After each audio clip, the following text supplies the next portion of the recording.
Bismillahirrahmanirrahim. Assalamu alaikum warahmatullahi ta'ala wabarakatuh. Idilahantiin baddaawadayaal kusoo dhawaada janalka xulka wararka oo aan idinkugu soo gudbino dhacdooyinka Soomaaliya ka dhaca iyo sidoo kale kuwa caalamka. Qodobada aad barnaamijka ku daawan doontaan waxaa qayb ka noqonaya madaxweynaha Soomaaliya ayaa Xamse Cabdi Barre u magacaabay ra'iisul wasaaraha cusub ee dowladda federaalka ee Soomaaliya. Haddaba waa kuma Xamse Cabdi Barre, sidee u wada shaqeyn doonaan madaxweynaha Soomaaliya? Ma laga yaabaa in baarlamaanka Soomaaliya ay madaxweynaha ku celiyaan ra'iisul wasaaraha magacaaban? Qodobadaas iyo kuwo kale oo ku gadaaman ra'iisul wasaaraha ayaan idiin soo gudbin doonaa. Sidoo kale xarakada Al-Shabaab ayaa si cad iskaga diiday in wax wada hadal ah ay la furto dowladda Soomaaliya, iyada oo sidoo kale ay sheegeen in dagaalka ay kula jiraan dowladda Soomaaliya ay sii laba jibaari doonaan. Sidoo kale waxaad maqli doontaan warar kala duwan oo sheegaya in dowladda Kenya ay gudaha Soomaaliya ay ka wado faragelin ballaaran.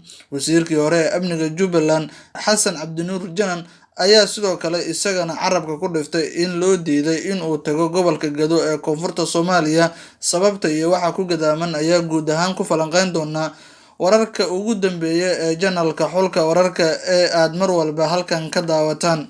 Aanu ku bilownay ra'iisul wasaaraha cusub ee Jamhuuriyadda Federaalka ah ee Soomaaliya Xamse Cabdi Barre ayaa waxaa madaxweynaha Soomaaliya uu magacaabay xilka ra'iisul wasaarenimo, waxaana noqonayaa ra'iisul wasaarihii 21aad iyada oo 20 ra'iisul wasaare ay ka horeeyeen. Sidoo kale Xamse Cabdi Barre uu ka soo galay dhanka iyo Jubbaland. Ra'iisul wasaaraha magacaaban iyo madaxweyne Xasan Sheekh Maxamuud ayaa sidoo kale la sheegay in saaxiibo dhow ay wada ahaayeen in muddo ahna ay ka wada shaqeeyeen xaalado kala duwan oo gudaha Soomaaliya, haddii noqon lahayd dhanka waxbarashada iyo sidoo kale dib u heshiisiinta Soomaaliya.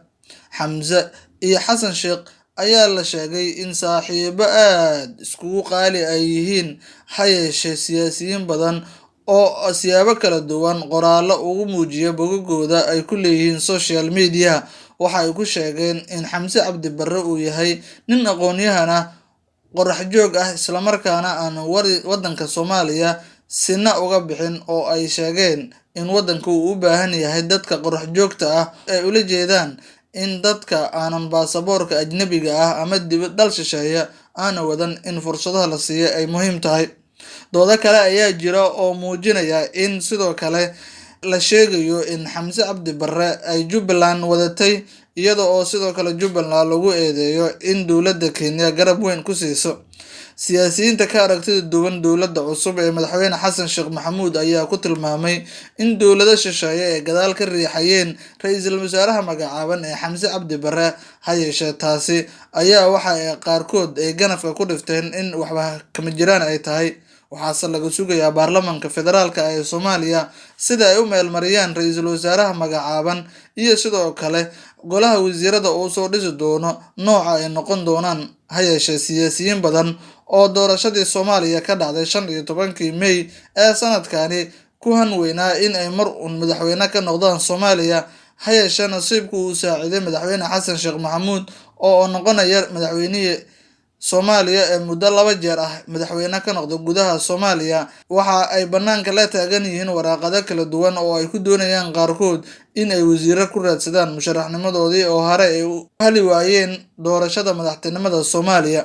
Xamse Cabdi Barre ayaa su'aalo dhowr ahi waxay ku gadaamin tahay shaqada uu qaban doono iyo dhibka horyaala oo ah in waddanka Soomaaliya amnigiisu uu aad daciif u yahay, abaaro ba'ani ay ku dhifteen koonfurta iyo bartamaha waddanka Soomaaliya oo loo baahan yahay in dadka Soomaaliyeed iyo guud ahaanba dowladooda ay garab iska siiyaan. Waxaase ugu sii daran dagaalka ay Al-Shabaab ay kula jirto dowladda Soomaaliya oo loo baahan yahay in ay wax weyn ay meel ka mariyaan. Ha yeeshee siyaasiyiinta qaar ee dalka ayaa waxa ay dowladdii tan ka horreysay ee Farmaajo ku eedeeyeen inay ka gaabisay la dagaalanka Al-Shabaab iyo guud ahaan xaaladda amni ee waddanka Soomaaliya in ay meel saarto, oo ay tusaalooyin kala duwan ay u soo qaateen. Ra'iisul wasaaraha cusub ee Soomaaliya ayaa markii la ansixiyo ama ay baarlamaanka Soomaaliya codka kalsoonida siiyaan waxaa hortaala su'aalooyin kala duwan. dhismaha golaha wasiirada iyo sidoo kale xaaladda guud ee dalka inay la falgalaan. Haddaan qodobka intaa ku dhaafno, al-shabaab ayaa waxa ay sheegeen in wax wada hadal ah dowladda uu hogaaminayo madaxweyne xasan sheekh maxamuud tilmaamay in wax wada hadal ah aysan marnaba la galaynin. Sababta ay xarakada al-shabaab taasi ugu muujiyeen ayaa ay ku sheegeen mar waraysi uu bixiyay hogaamiye ku-xigeenka xarakada al-shabaab Cabdiraxmaan Maxamed Warsame oo loo yaqaano Mahad Karatay ayaa waraysigii ugu horeysay bixiyay islamarkaana uu siiyay janaalka la yiraahdo Channel 4 ee laga leeyahay wadanka UK ama Britain. Wuxuu kaga hadlay arrimo dhowr ah oo dhinacyo kala duwan ay ku gadaaman.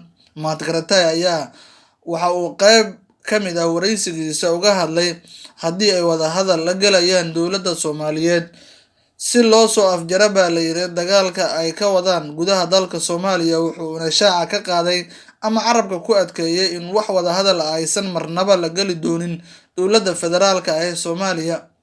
Mahad Karatay hogaamiye ku-xigeenka al-shabaab ayaa sheegay sababta ay ku diidayaan wada hadalka ku sheegeen in aysan aaminsanayn dowladda Soomaaliya sida uu hadalka u dhigay. Waxa uu sidoo kale intaasi ku daray in cid kasta oo diidan shareecada islaamka aysan la hadli doonin, waa sida uu hadalka u dhigay, oo ula jeedo in dowladda Soomaaliya ay aaminsan tahay mabda'a dimuqraadiyadda iyo sidoo kale in marnaba aysan shareecada islaamka ku dhaqmin. Sida hogaamiye ku-xigeenka kooxda al-shabaab uu waraysiga uu siiyay Channel 4 uu hadalka u dhigay. Al-shabaab ayaa dagaal ba'ani waxa ay soo bilaabeen sanadii 2009 oo dowladii ku meel gaarka ahayd madaxweyne Shariif Sheekh Axmed ku bilaabeen, iyadoo wixii markaa ka dambeeyeen gudaha Soomaaliya al-shabaab ka wadeen weerar kala duwan iyo sidoo kale dagaal toos ah. Inkastoo 2011 looga itaal roonaaday dagaalkii ka dhacay magaalada caasimadda ee Muqdisho bishii Agost, ayaana al-shabaab laga saaray gudaha magaalada Muqdisho. Ha yeeshee waxa ay gudaha dalka gaar ahaan qaybo ka mid ah gobolada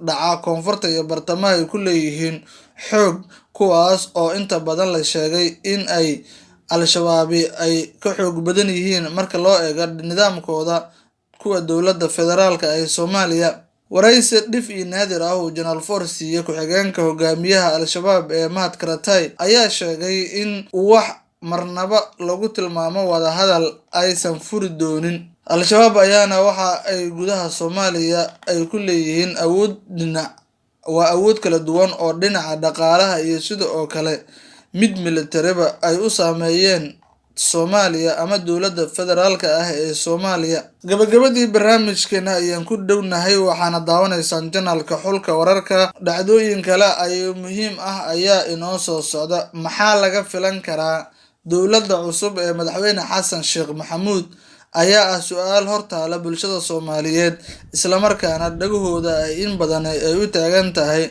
Waxa boqolka maalmood ee dowladda madaxweyne xasan sheekh maxamuud laga filan karo. Siyaasiyiinta dalka ayaa qaarkood markii ay ku hangoobeen doorashadii ka dhacday gudaha dalka, isla markaana ay u taagnaayeen 39 musharax oo uu qayb ka ah madaxweyne xasan sheekh maxamuud, ayaa waxa ay qaarkood durbaba bilaabeen sida dowladda Soomaaliya ay xilal kala duwan ay uga raadsan lahaayeen.